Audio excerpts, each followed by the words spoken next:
નોકરી કરતા યુવાનોએ આ ખાસ જોવા જેવું છે કે ભવિષ્ય બનાવવા માટે ખાલી નોકરી કરવી જરૂરી નથી. ખેતી કરીને પણ તમે કદાચ નોકરી કરતાં વધુ કમાણી કરી શકશો.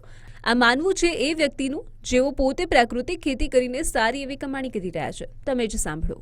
મારે એક જ વસ્તુ કહેવી છે કે જે અત્યારે આપણે નોકરીઓ કરીએ છીએ, બધા નોકરી પાછળ દોડીએ છીએ, એના કરતાં આપણે જે આ પ્રાકૃતિક ખેતીમાં કેવું છે, 5 થી 7 પાકનું વાવેતર કરી શકીએ છીએ. તો એક પાકમાં નુકસાની જાય તો બીજા પાકમાંથી આપણે સફળતા મળી રહે. એટલા માટે પ્રાકૃતિક ખેતી કરીને અત્યારના યુવાનો જો ખેતીવાડી સાથે જોડાશે તો આવતું ભવિષ્ય આમાં ઉજ્જવળ છે.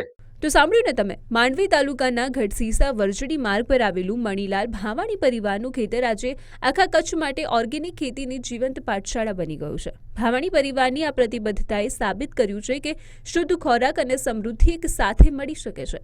ભાવાણી પરિવાર દ્વારા અહીં અદ્ભુત વૈવિધ્ય ધરાવતી ખેતી કરવામાં આવે છે. ધાન્ય પાકોમાં ઘઉં, ધાણા અને મેથીથી લઈને લસણ, ડુંગળી અને હળદર જેવી મસાલા ખેતી પણ અહીં ઝેરમુક્ત રીતે થાય છે. શાકભાજીની તો જાણે આખી માર્કેટ અહીં ખેતરમાં જોવા મળે છે, જેમાં ગાજર, મૂળા, રીંગણા, દૂધી અને ટમેટા જેવા અનેક શાકભાજીનો સમાવેશ થાય છે. ભાવાણી પરિવાર માત્ર શાકભાજી જ નહીં પણ પપૈયા, નારિયેળ, કેળા અને ખાસ કરીને સુગંધીદાર કેસર કેરીનું પણ સફળ ઉત્પાદન કરી રહ્યા છે.